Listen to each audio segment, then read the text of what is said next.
Okay. Cem Bey, sizce ne avantajları var aile şirketlerinin inovatif olmak için? Tersine kısa düştükleri neler var? Yeah, I totally agree with Şelale that this is a very tricky question because if you think about the strengths of a family business, I can just say like few, many have been mentioned by you. Like knowledge continuity is one key strength, and commitment, and pride and honor, and these are the main anchors, let's say, that keeps the business going successful.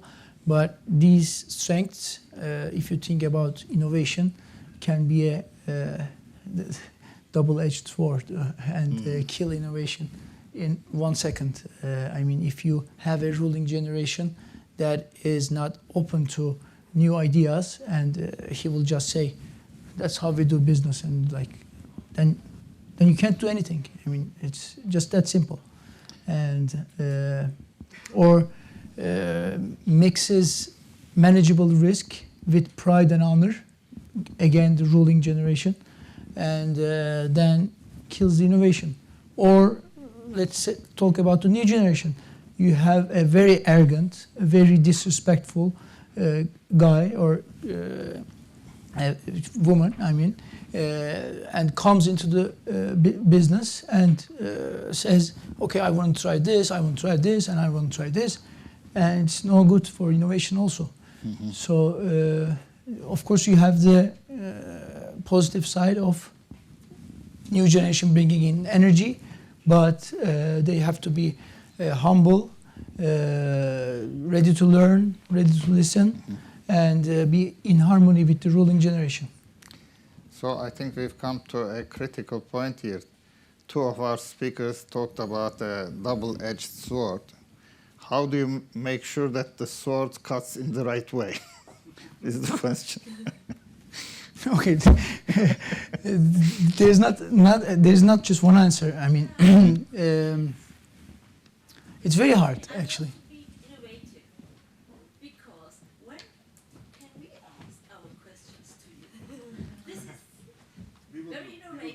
We'll do it. We'll have a chance.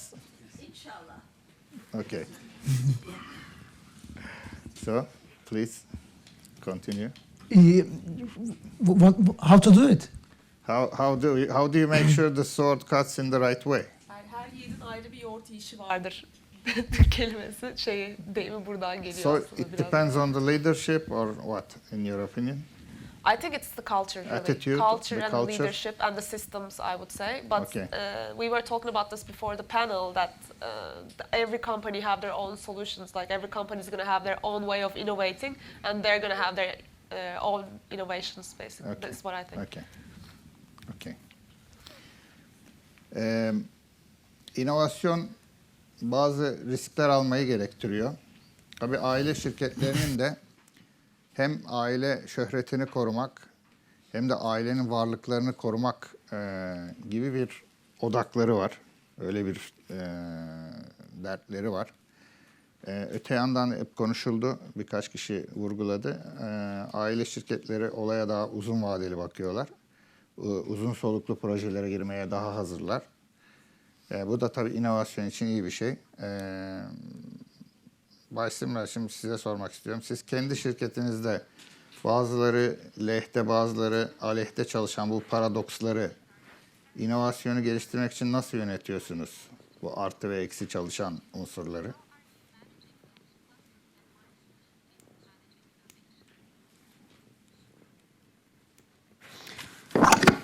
Well, that's quite difficult to answer. I think one is the main thing is, or the main point is the communication ways, how we communicate and how we do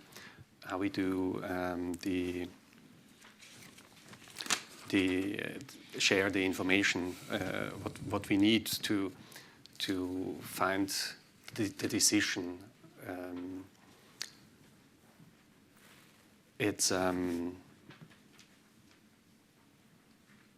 Yeah, I think I do not really understand the question. What you mean? I'm sorry for that.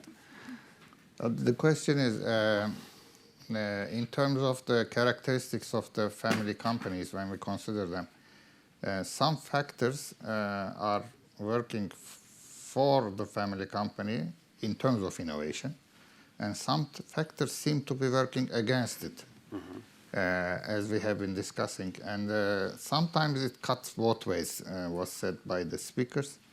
How do you manage this balance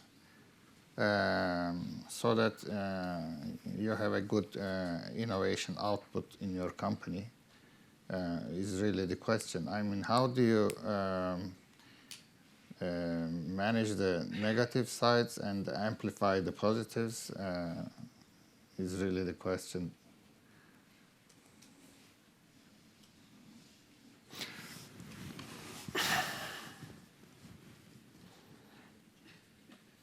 Yeah, I'm sorry. You're doing it by automatically, but you don't know. Probably that's the case. Okay. I cannot really tell you about this. Okay. One last question to our speakers. What would your recommendation be to family companies? This is a question to all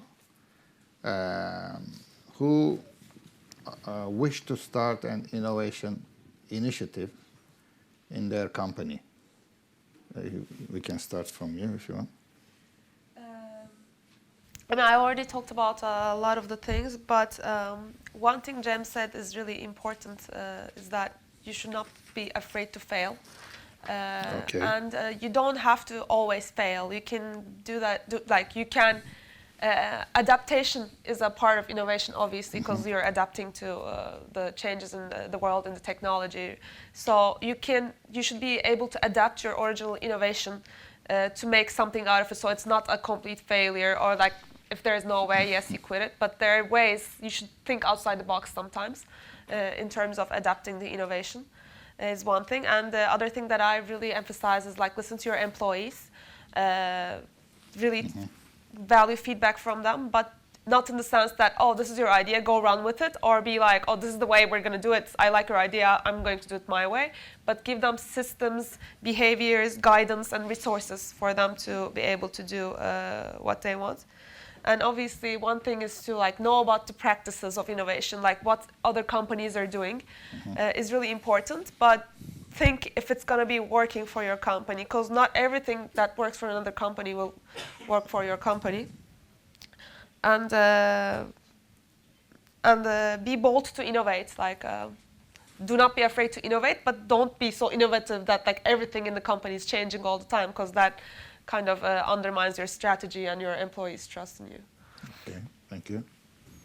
Cem Bey? Understand that nature has cycles and growth, and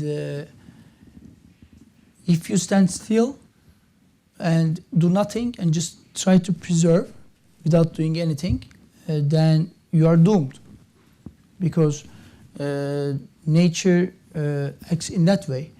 And there are cycles, and then we live in cycles, and there will always be growth. There will be a new wealth generation, and this wealth generation will be through innovation. If you are not innovating, the world doesn't stop. People keep innovating.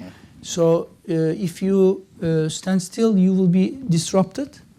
And the key is, I think, just foresee it and then keep innovating, and know that you have to innovate, and fully understand and make this part of your culture in the company, in the family.